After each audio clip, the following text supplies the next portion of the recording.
एक अकेली लड़की ने एक 10 साल के लड़के को अपने घर में पनाह दी। उसका नाम अली रखा।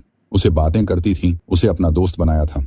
लेकिन एक दिन उस लड़के ने उसके साथ कुछ ऐसा किया कि कुछ महीनों बाद लड़की के पेट में एक बच्चा पलने लगा। गांव वाले हंसे, ताना मारा, लेकिन उसके पास कोई जवाब नहीं था, क्योंकि उसने कभी किसी इंसान का स्पर्श तक नहीं किया था। क्या यह सचमुच उसी लड़के का बच्चा था? इस रहस्य को जानने के लिए पूरी कहानी सुनिए। यह कहानी चंद्रपुर के एक सुनसान लेकिन रहस्यमयी गांव की है, जहां हर परछाई एक राज छिपाए रखती थी। शहर की चकाचौंध या जिंदगी की भागदौड़ यहां नहीं थी। पहाड़ों की गोद में बसा यह गांव हरियाली से ढका, प्राकृतिक शांति में डूबा था। गांव के कोने में एक झोपड़ी थी, जहां नूर रहती थी, एक सीधी सादी, अकेली और खामोश लड़की। उसकी दुनिया उसका अंगूर का बाग था, जो उसे अपने माता पिता की मौत के बाद विरासत में मिला था। वह अकेलेपन की आदी हो चुकी थी। न कोई सहेली थी, न कोई रिश्ता, न कोई मन की खुशी। हर सुबह वह सूरज निकलने से पहले बाग में जाती, अपने कोमल हाथों से अंगूर तोड़ती, फिर बाजार में बेच आती। नूर के बारे में गांव में एक ही बात मशहूर थी, वह अंगूरों वाली लड़की है। हमेशा अकेली रहती है, लेकिन उसके अंगूर बहुत मीठे हैं। एक दिन नूर जब बाग में अंगूर तोड़ रही थी, हल्की धूप पेड़ों की डालियों को छूकर जमीन पर पड़ रही थी। पंछी चहचहा रहे थे और नूर अपने ख्यालों में डूबी थी। उसके चेहरे पर थकान और खामोशी की परछाई थी, जैसे कोई गहरी बात उसके मन में दबी हो। अचानक उसकी नजर एक 10 साल के लड़के पर पड़ी। वह आम लड़कों जैसा नहीं था, न शैतान, न शोर शराबा करने वाला। खामोशी से बैठा नूर को देख रहा था। उसकी आंखों में अजीब मासूमियत थी। नूर चौंक उठी, पहले डर गई, फिर पूछा, तुम्हारा नाम क्या है और यहाँ क्या कर रहे हो? लेकिन उसने कोई जवाब नहीं दिया। नूर ने जल्दी से एक सूखी लकड़ी उठाई और जोर से बोली, चले जाओ, मेरा बाग खराब मत करो। लेकिन लड़का वहीं बैठा रहा। उसकी आंखों में डर नहीं था, बल्कि एक उदासी छुपी थी। नूर उसे देखकर थोड़ी नरम पड़ गई। पास जाने के साथ ही उसकी हिम्मत कम होने लगी। लड़का कोई हरकत नहीं कर रहा था, बस आंखें झुका ली। कुछ देर खामोश रहने के बाद नूर धीरे से बोली, ठीक है, लेकिन नुकसान मत करना। उस दिन लड़का भागा नहीं, वह जगह से उठकर एक कोने में बैठ गया और नूर अपनी टोकरी भरने लगी। अगले दिन जब वह बाग में लौटी तो वह लड़का उसी जगह बैठा था। इस बार वह हैरान हुई, मगर डरी नहीं। तुम फिर आ गए? लड़के ने सिर हिलाया। नूर के होंठों पर हल्की सी मुस्कान फैल गई। उसने हाथों में कुछ अंगूर लिए और धीरे से उसके पास रख दिए। लड़का खामोशी से अंगूर लेकर खाने लगा। दिन गुजरते गए। रोज नूर बाग में आती, काम करती और लड़का वहां रहता। वह शैतानी नहीं करता, बल्कि मदद करता। पेड़ से अंगूर तोड़कर नीचे गिराता। कभी कभी नूर के सामने हाथ फैलाकर बैठ जाता, जैसे कह रहा हो, आज का इनाम कहाँ है?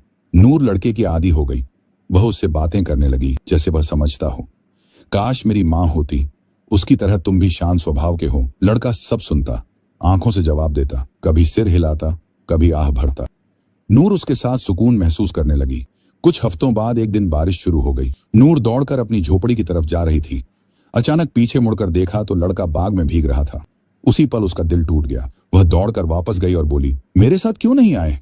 लड़का गीली आंखों से उसकी तरफ देखा, जैसे उसके वजूद में कोई राज छिपा हो। नूर ने उसका हाथ पकड़ा और बोली, चलो मेरे साथ घर चलो, तुम अब अकेले नहीं रहोगे। लड़के ने खामोशी से उसकी बात मान ली। अब नूर की झोपड़ी में अकेलापन नहीं था। लड़का उसके साथ रहता, कोने में बैठा रहता। रात को नूर की कहानियां सुनता। वह उसे अली कहकर बुलाती, अली खाने आ जाओ, खाना तैयार है। अली चलो बाजार अंगूर बेचने। गांव वाले हैरान होते, कोई हंसता, कोई फुसफुसाता, ये लड़की पागल हो गई है, एक लड़के को घर ले आई है। लेकिन उनकी बातों का कोई असर नहीं पड़ता नूर पर। वह अपनी दुनिया में खुश थी, जहां अली, बाग और दिल का सुकून था। एक रात नूर अपने बिस्तर पर लेटी थी। बाहर ठंडी हवा चल रही थी, अंदर मिट्टी का दिया जल रहा था। अली कोने में बैठा उसे देख रहा था। उसकी आंखें नम थीं, जैसे कोई रहस्य छिपा हो। नूर बड़बड़ाई, तुम मेरे साथ रहोगे, है ना, हमेशा? अली ने सिर हिलाया। नूर सो गई।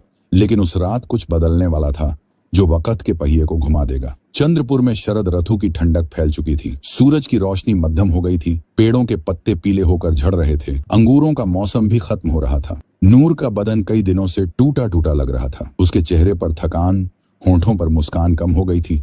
पहले उसने सोचा यह आम थकान है, लेकिन बुखार, सर्दी और कमजोरी ने उसे बिस्तर पर डाल दिया। अली हमेशा उसके पास रहता, कभी उसके माथे पर गीला कपड़ा रखता, कभी पानी लाता, कभी बाजार से फल चुरा कर लाता। नूर की सांसें धीमी हो गई थीं, लेकिन दिल में सुकून था। कोई उसके पास था जो उसे कभी छोड़कर नहीं गया था। एक शाम आसमान बादलों से ढका था। नूर कमजोर आंखों से अली की तरफ देखकर थकी हुई आवाज में बोली, अली, अगर तुम ना होते तो मैं मर जाती। अली ने उसका हाथ पकड़ा, जैसे कुछ कहना चाहता हो या शायद कुछ छुपाना चाहता हो। कुछ दिनों बाद नूर की तबीयत बेहतर हुई। वह फिर से घर साफ करने, बाग में जाने और अली से लंबी बातें करने लगी। एक रात पूर्णिमा का चांद चमक रहा था। नूर चटाई बिछाकर आसमान की तरफ देखते हुए अली को गले लगाकर बोली, तुमने मेरी जिंदगी बदल दी है अली, कभी जाना मत, वादा करो। अली ने उसके गाल पर हाथ रखा। उसकी आंखें कुछ कहना चाह रही थीं। नूर जल्दी से सो गई और उस रात उसकी नींद गहरी थी।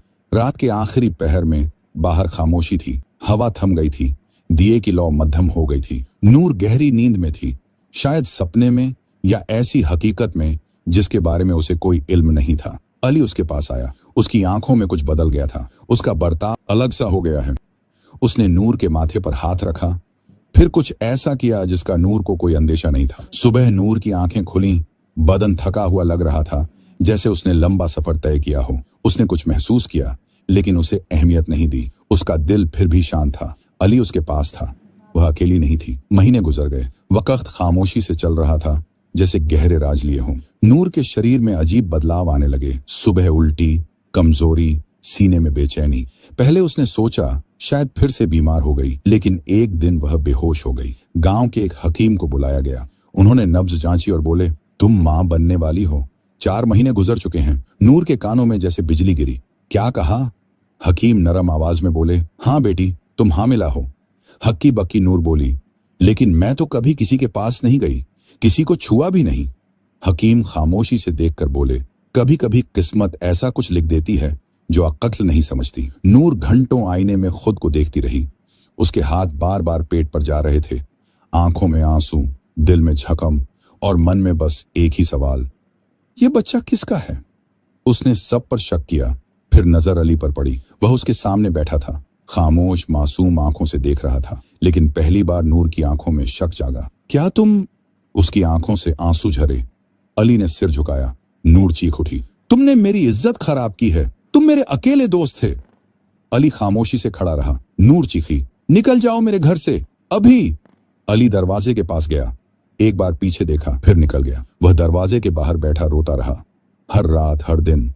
लेकिन नूर ने दरवाजा नहीं खोला। नूर बाहर जाती, अंगूर तोड़ती, बाजार में बेचती, लेकिन अंदर ही अंदर वह टूट चुकी थी। गांव वालों की नजरें बदल गई थीं। कोई सवाल करता, कोई हंसता, कोई खामोशी से तमाशा देखता। अली अब बाग में नहीं घूमता था, वह नूर के दरवाजे की परछाई में बैठा रहता। एक दिन नूर दरवाजे के पास जाकर बोली, क्या तुमने मेरे साथ ऐसा किया जो नहीं करना चाहिए था? अली ने कुछ नहीं कहा, बस आंखें बंद करके सिर झुका लिया। यही नूर के लिए काफी था।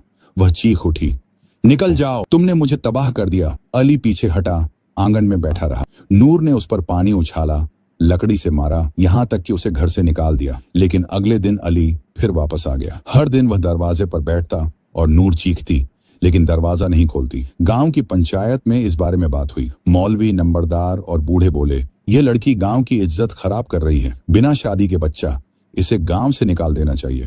नूर को कहा गया, बच्चे के बाप का नाम नहीं बताओगी तो तुम्हें गांव से निकाल दिया जाएगा। नूर खामोश रही। कुछ औरतें उससे मिलने आती थीं, कोई दया की नजर से, कोई क्यूरोसिटी से।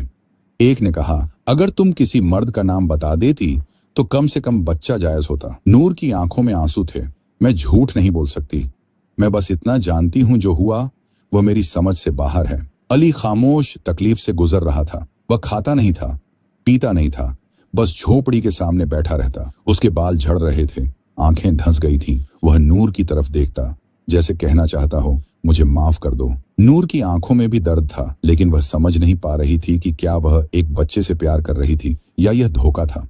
वक्त चल रहा था, नूर की उम्मीदें कमजोर हो रही थीं। उसने सोचा, काश मेरे माँ बाप जिंदा होते तो मैं यह सब बांट पाती। काश यह एक सपना होता।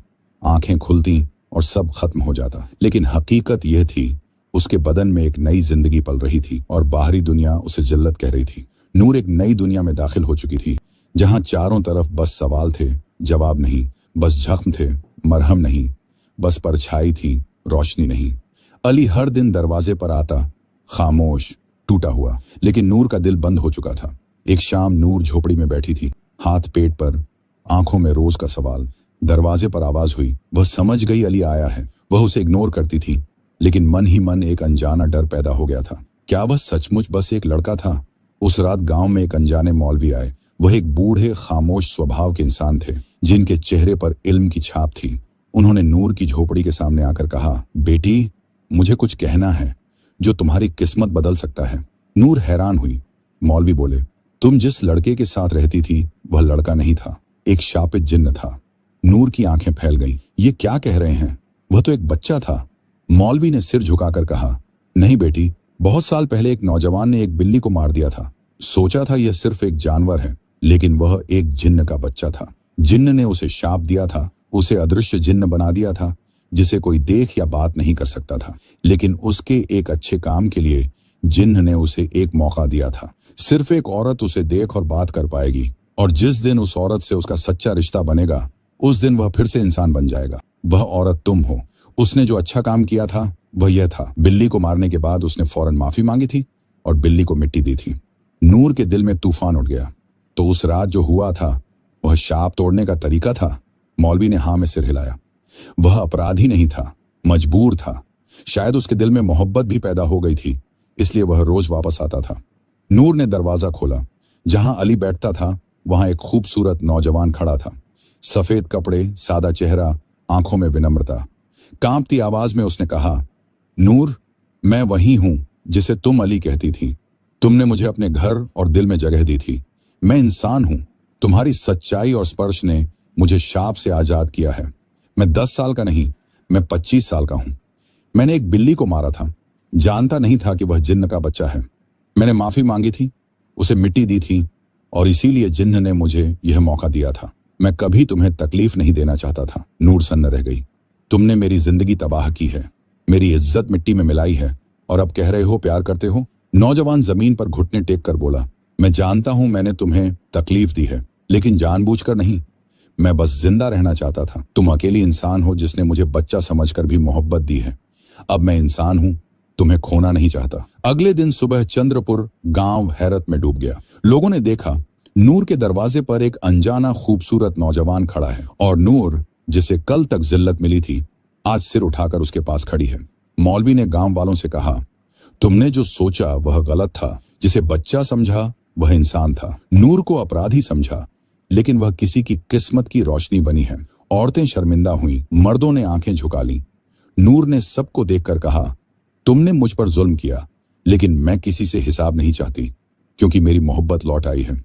कुछ दिनों बाद नूर और नौजवान, जिसका नाम अब जाहिद रखा गया था, की शादी हुई। मौलवी ने निकाह पढ़ाया। जिन्होंने उसे ताना मारा था उन्होंने दुआ दी।